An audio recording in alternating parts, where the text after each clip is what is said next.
I just came back this past yesterday actually from the Eno Festival. It's a wonderful festival, and I saw some people that were walking their dogs, and some of those dogs might have even been foster dogs for all I know, and all in my own knowledge of what was going on in that space. But I've got an amazing lady, Judith Texier, that's going to tell us how easy it is to foster dogs, and maybe even some of the thoughts around those dogs, because I know that I was out that outside festival on my birthday, which was yesterday, and was enjoying that birthday time, and did see some folks out there with dogs, and some of them they may have got from shelters, some of them they may have got from foster care. But I'm going to turn it over to Judith, as we've got another fireside chat, and she's going to be able to talk about what's going on in the foster space and how it might not be as difficult as we think it is. So I'm going to turn it over to her and some of the foster parents or of these lovely dogs and all in that space. And we do have some amazing pictures as well. So Judith, like I was saying, it was my birthday, so I did see some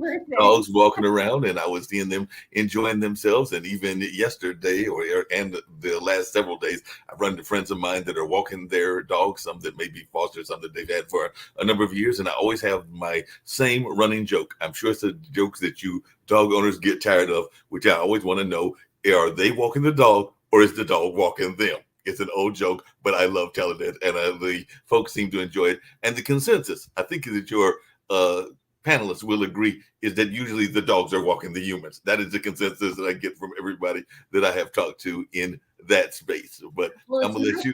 it's just us walking. I mean, the question is often who has saved who. Exactly. And I can't tell you the number of the foster people, the adopters, who say to us, "This dog has saved my life," or "It's the best thing that's happened to me in my life." So, dog ownership is a very big step, though. Right. It's expensive. You're looking at a lifetime commitment, and if it's a young dog, you're looking at 12 to 15 years. An old dog, you could be looking at medical expenses. You're looking at training. Not that it's all not worth it. It's certainly worth it, but you may not be ready for that kind of commitment emotionally, financially. But you can still have a dog. You can have many dogs, and you can not only have a dog, but you can save many dogs. Yeah. And that is through a foster program. So I want to talk about that, and I want to bring several of our fosters in. Mark, can you get everybody on the same? I can definitely do that. I'm going to bring them all in. So I think we've got Faith and Stacy and Terry as well. So I'm going to bring them in and let y'all have the conversation. And of course, I'll also saw some amazing pictures, and I am a fan of dogs. My brother has had several. I don't have any currently. Don't have any cats either. Don't have any pets at the moment. But who knows? Maybe I'll get a dog in the near future after y'all talk to me about how I get foster a dog. Even better. I want to introduce these amazing women, and they're three of, I believe we have about 56 or 60 foster homes. Wow. That means we have 56 to 60 dogs that at any point we pulled from shelters, we've taken from abusive situations, from hoarders, off chains, some of the worst conditions that you can imagine. And we put them into foster homes. The purpose is to be able to medically assess them. They go to the vet, they get thoroughly vetted, and also behaviorally, because we want to know that a dog we're offering for adoption is adoptable. Sometimes the dog is not adoptable, and that's why we have a hospice program. That means the dog has a quality of life, but may not be able to be really adopted as a long term. Well, may have an illness that's being treated, but we monitor the quality of life. On the side, we have foster hospice dogs as well. But these two ladies have fostered many dogs for us. They can tell you a little bit about their experience. What we love about fostering, and they're repeat fosters, these women have fostered, they're serial fosters. We provide all the medical care. Normally, the foster provides food, love, and safety. And they provide pictures for us, video, and a behavior assessment. So we know we can match the dog with an adopter for a more successful long-term lifetime situation. So I want to start. I think we have photos of Gully, right? I believe we got some photos of the various dogs and all in that space. So definitely we can bring them up and hopefully y'all can tell me Okay. which dog it is and all in that space and we can definitely have a conversation. But this is one of the pictures that I saw and the dog was just looking totally adorable and all in that. That's Gully, all right. And that Terry. Terry is absolutely amazing. She runs a program for special needs children, and she fosters dogs for us, which is tremendous commitment. Do you have the earlier picture of Gully when he was rescued? I'll see if I can find that as well because like I said, there were several pictures that Right. were sent and at different times, but That's Mr. Gully there. And then there should be a earlier one, and you can see the condition that he was in initially. That's Pickles. Oh, I have her as well. Yeah, Pickles' story is kind of interesting. She was picked up in a side yard with her 3 puppies and taken to a shelter. And the man, there were actually 4 puppies. The man who owned her, quote unquote, owned her, came to the shelter because he was using the dogs as bait dogs, fighting dogs. And she was just being bred to have the puppies so that they could fight. And the shelter was amazing. They contacted us and said, we got to get him out of there right now. So I pulled the 3 puppies and somehow ended up with Miss Pickles too. And 2 teachers adopted 2 of the puppies. One of the puppies went to a vet tech.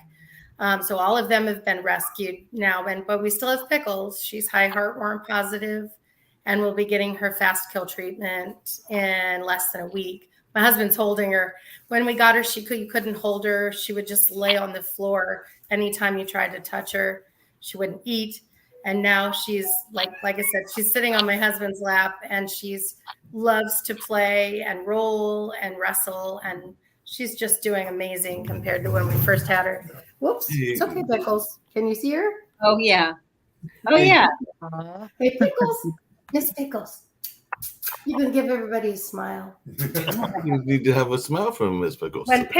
When you first see Pickles, every day she goes yee with her teeth and gives you a full-blown smile. So she's come so far. We never intended to foster her. She was supposed to be moved, and she ended up staying. And we've had 48 fosters now, and she's one of our favorites.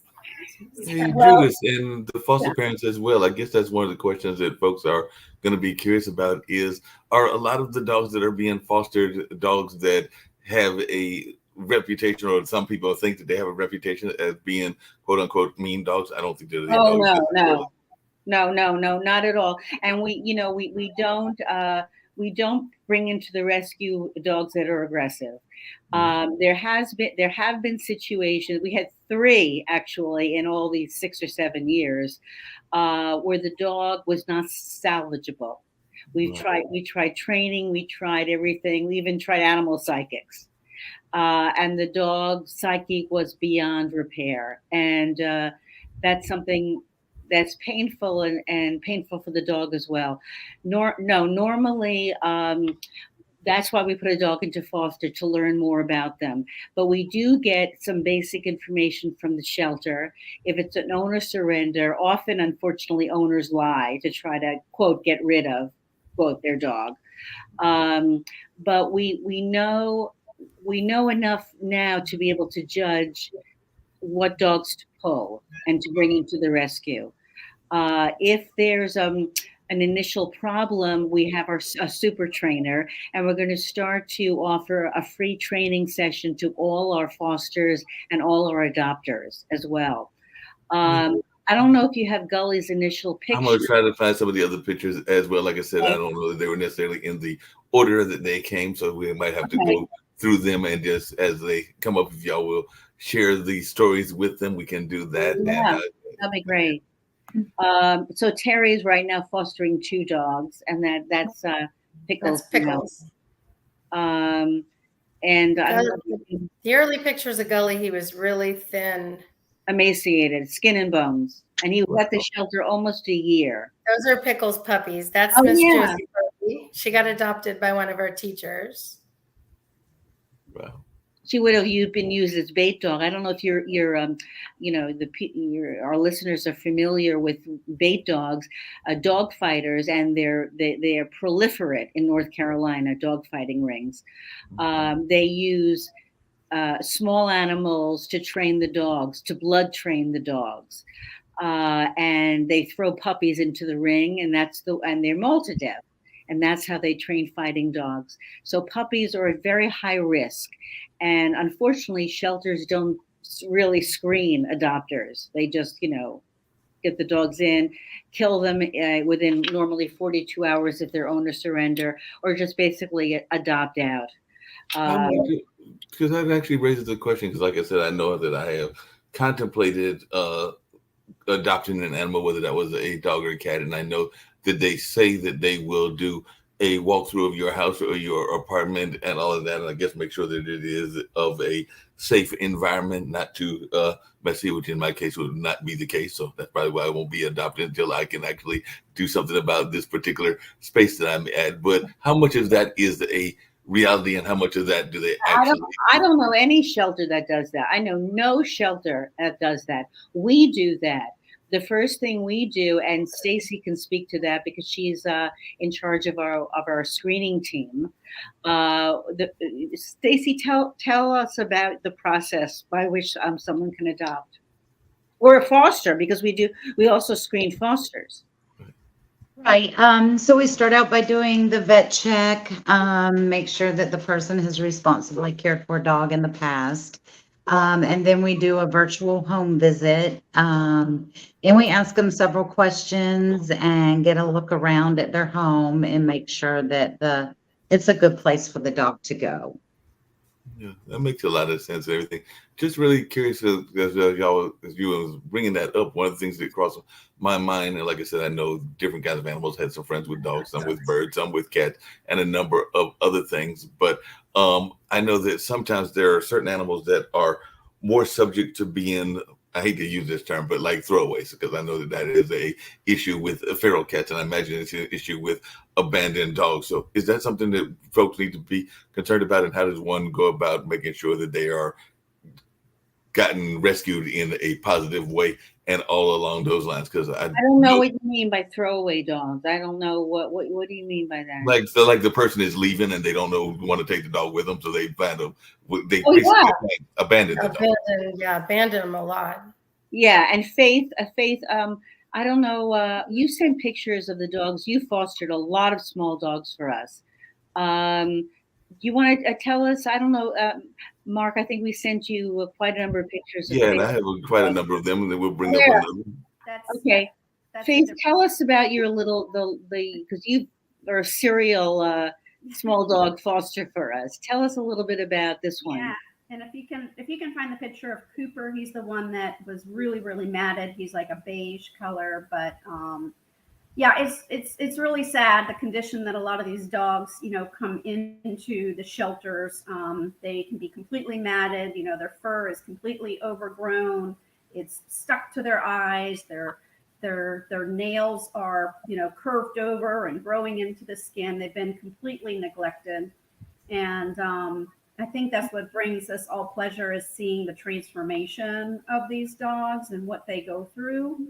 A lot of times their temperaments, when they're in the shelter, are not reflective of their true personalities because they're under so much stress in the shelters. Mm-hmm. They're guarding, they might be nipping or something because they're just scared.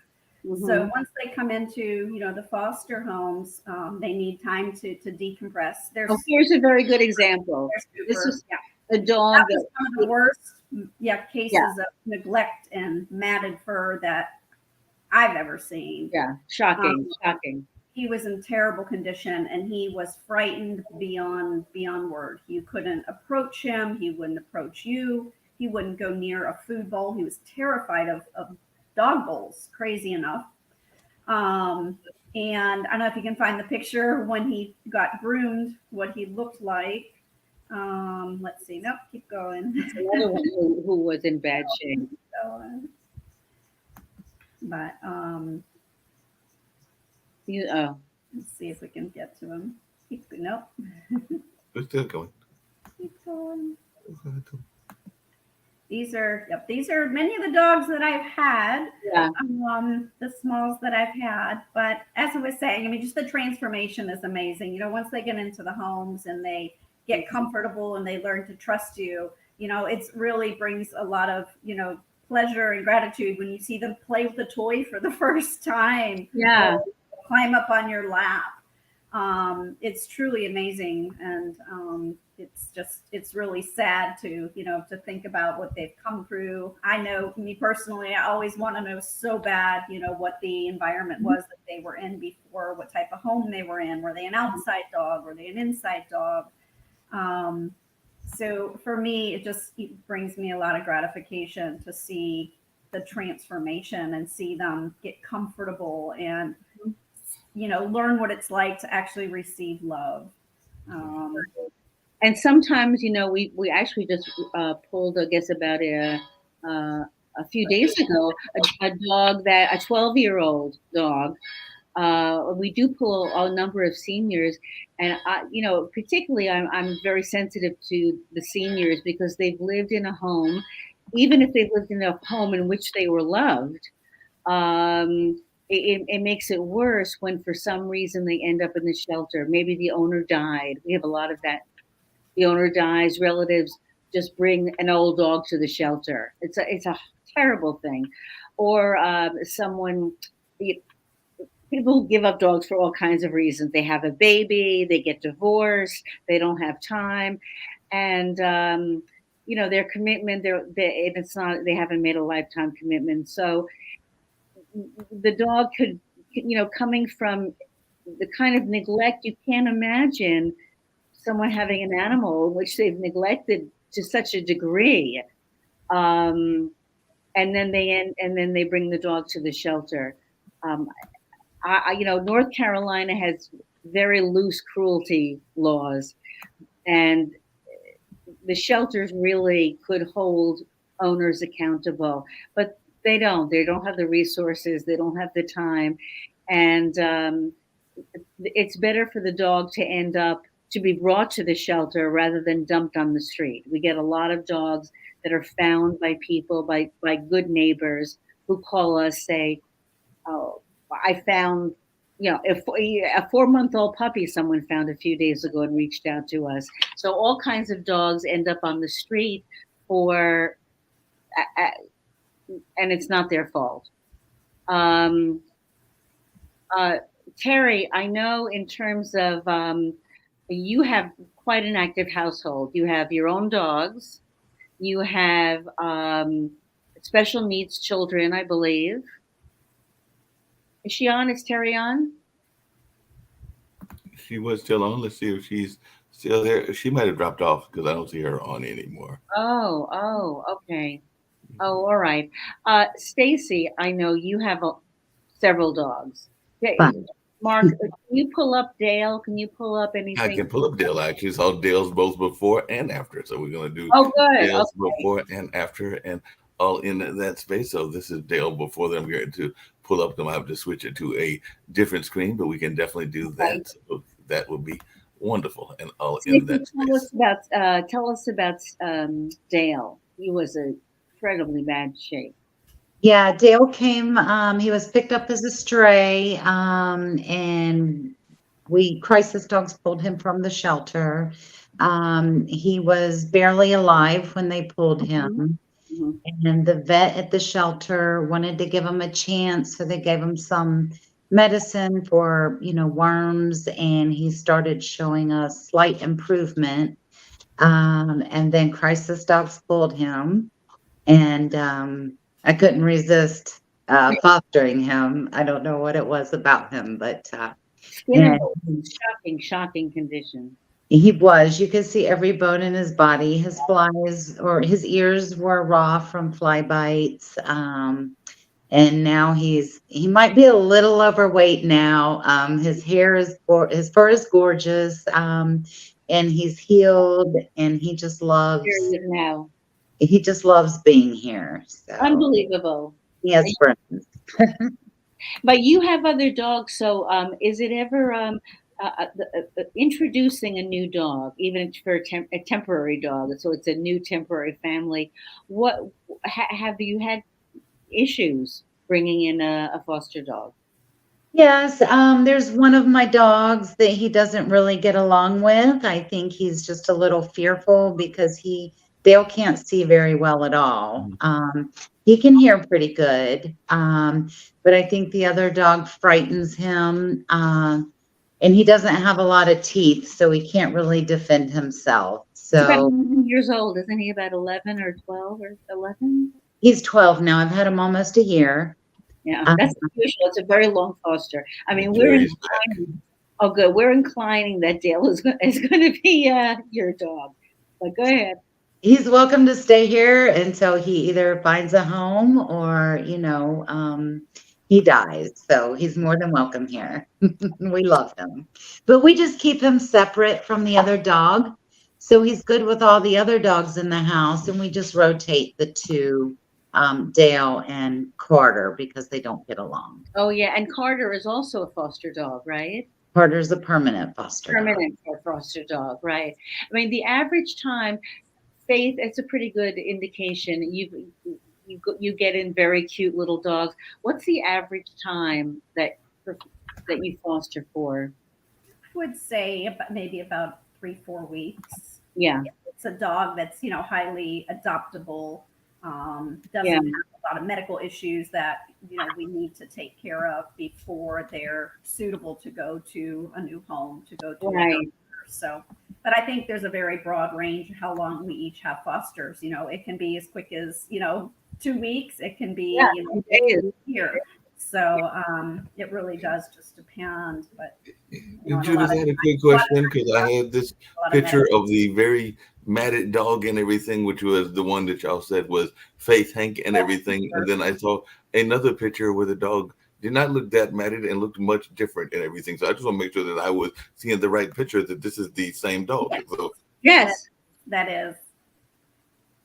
And I don't know if you have the one that I sent this morning. I actually got an update. I reached out to the adopter down in South Carolina yesterday to see how Cooper was doing. Oh, yeah. She sent me another picture, and he's a fluffy little poodle now.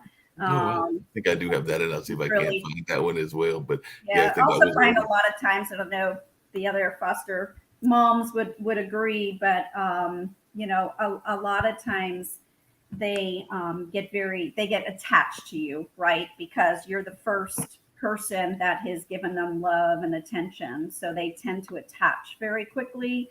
And for me, that's the hardest part. They attach, and then I always feel like they're not going to find somebody else to attach to, so that makes it really hard to let them go. Well, people say that. I mean, if they're hesitant about fostering, they go, "Well, how can I even let the dog go?" So, how does that work? How? Yeah, I mean, that's a really good point, Judith. I mean, and the answer to that is there's over 55,000 dogs euthanized in shelters in North Carolina every year. So if I don't let a dog go that I'm fostering, then I don't have room to take in another one, and that dog's then at risk. Right. And we had one for probably over 6 months. We took her through her heartworm treatments and everything. That's Cooper Got right it. there. That's him now. That's him now.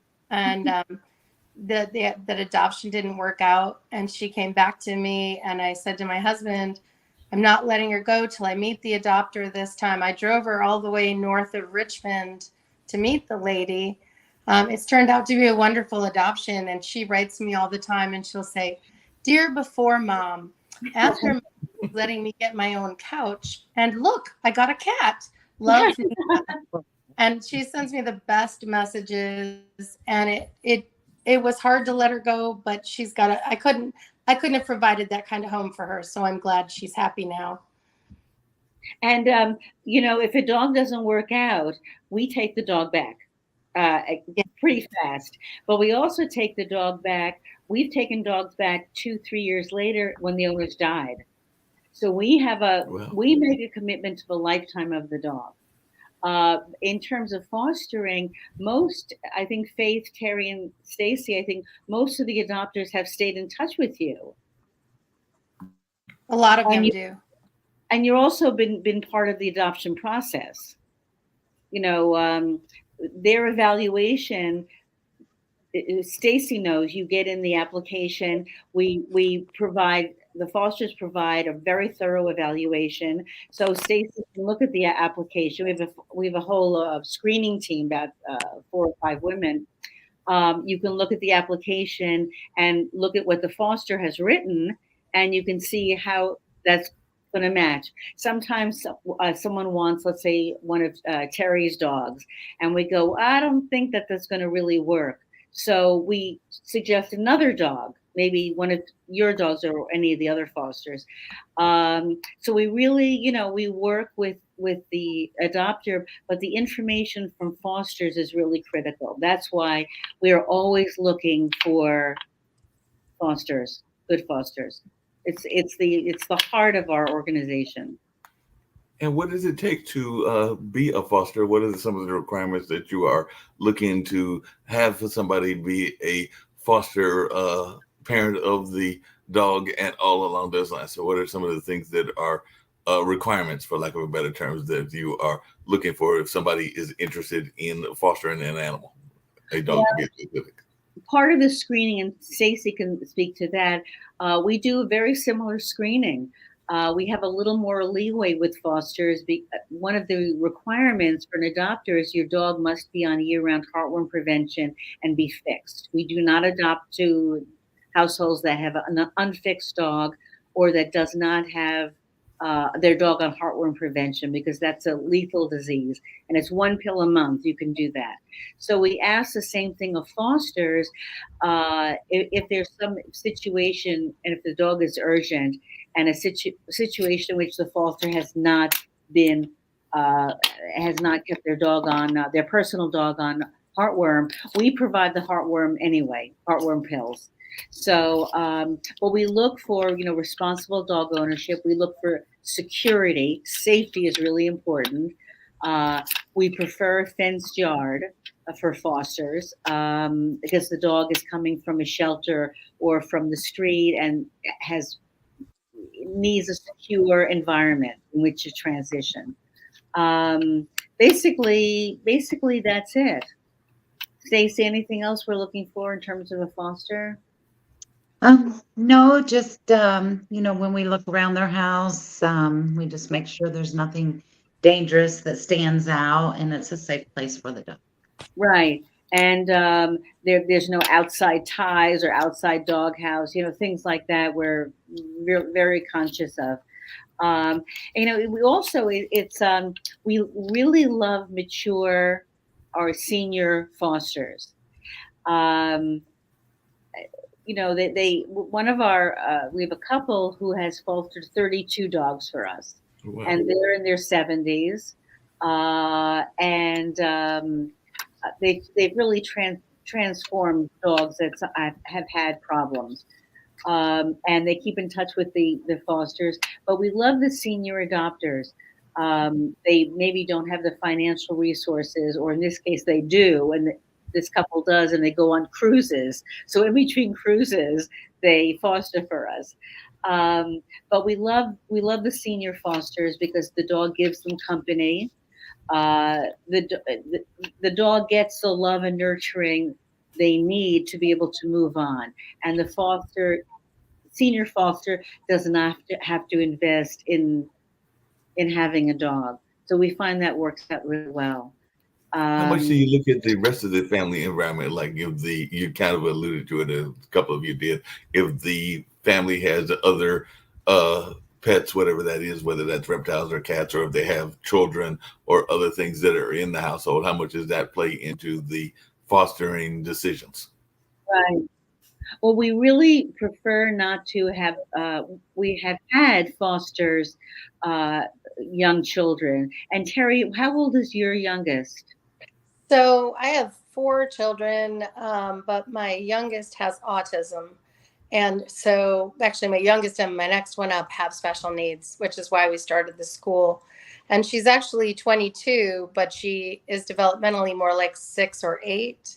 And she has really horrible animal danger. She just has no idea that a dog is dangerous in any way. So it's like having a small child all the time with her, but it's also a great test for the dog because we know, can the dog handle being grabbed or hugged or ears pulled or suddenly getting groomed in the middle of dinner, you know, because that's the kind of thing that Charlotte would do. So, Right. you know, the dog gets lots of practice with crazy behaviors at our house. Yes, that is true. Right. And we learn in foster if a dog is afraid of the husband or the son, a man. My husband, that happened. My husband sat on the floor with the dogs for like hours until they'll come up to him, and they'll do it day after day after day until they learn to trust him. But you know, you put in a lot of time. Like, while I'm cooking dinner, he's sitting on the floor waiting to see if the dog will come up to him. You know, and eventually they all do, but it takes so much patience. Hey, Terry, along those same lines, because I've had some friends that have autistic children, and I know that sometimes animal therapy can be very useful in that space. Mark, you're chopping up. You're chopping up. Am I chopping up? Can you hear me now? Now we can, yeah. I can hear you. Okay. I was just saying that I know that sometimes therapy can be very important with some of the folks in the special needs community, like animal therapy. I've had some friends in that space that have used both dogs as part of their therapy as well as horses and other animals. So I was just wondering, is that something that you have been dealing with, Terry, as well? Because I do know that can be very good for people in that space. We've actually had a lot of the crisis dogs have gone to my school. I run a school for special needs middle and high schoolers. I take the dogs in, like especially the puppies, and use them as a life skills learning time. You know, the kids can handle the puppies, and it's also teaching the puppies to listen to different people. We do have 2 dogs that come to school. One is my daughter's service dog, and another is a school therapy dog. And so, yeah, we absolutely do. We're looking at a new school therapy dog, and we keep looking at the dogs. Like right now, Gully I'm looking very hard at him because waiting to see if he's got what he needs personality wise. So, but yeah, Right. Absolutely. It's very, very important for our kids. Right. Faith, do you have one of our dogs now in foster dogs now or not? I had one that just left yesterday. Oh, right. Okay. Stacy, who do you have that you can show on the screen?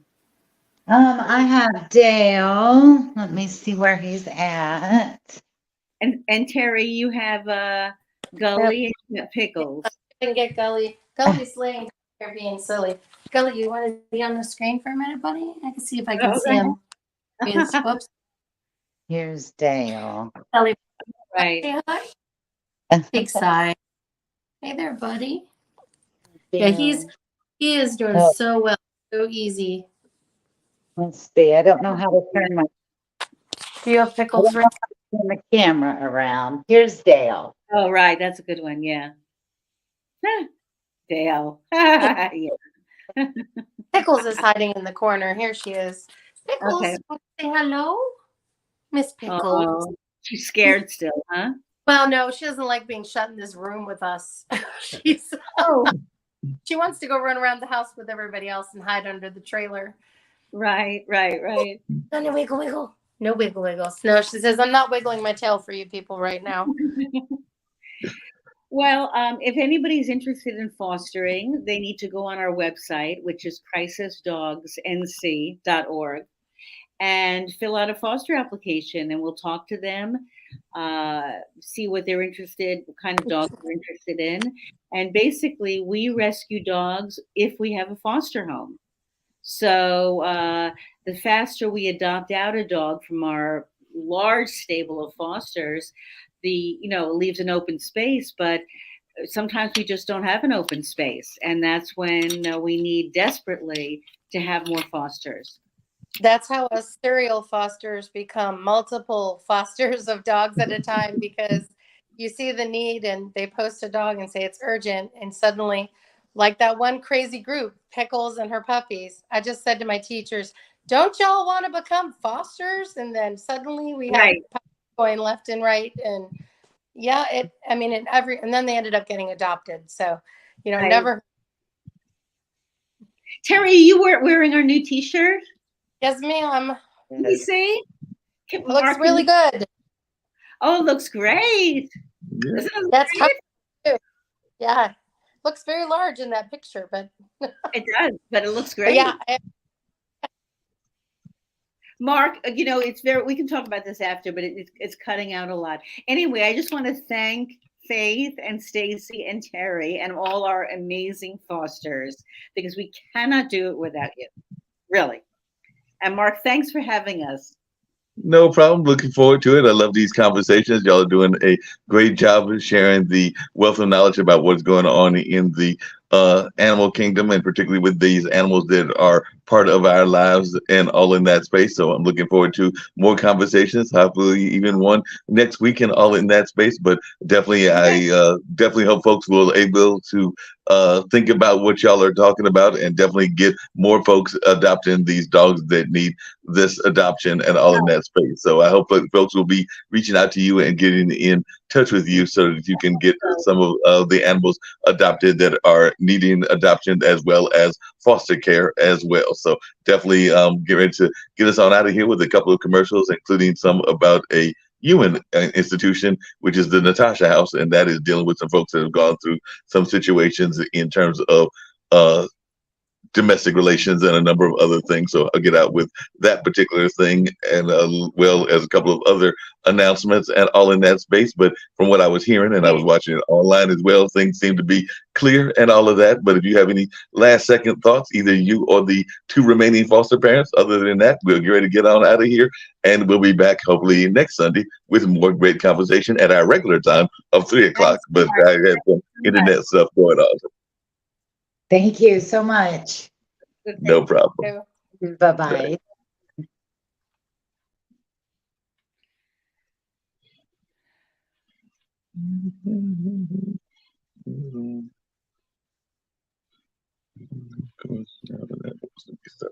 Hold on.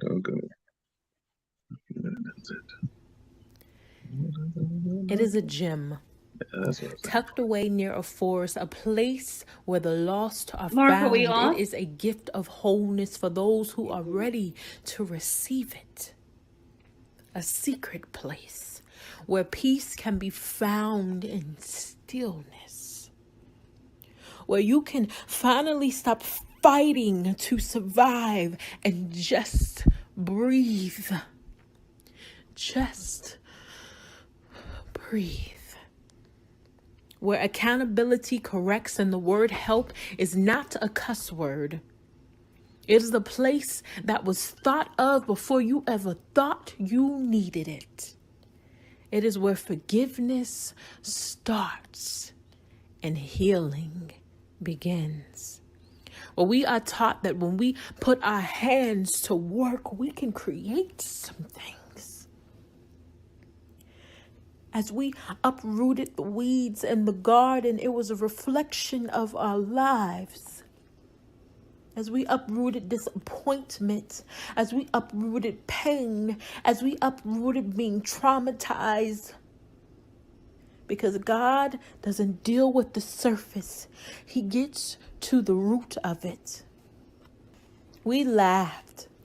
We shared tears. We shared our stories. We shared our fears, our dreams, our visions, our heart. We were more than just mothers. We were broken women trying to figure out how to become whole again. It became a place where homelessness became hopeless until we reached the bridge of wholeness.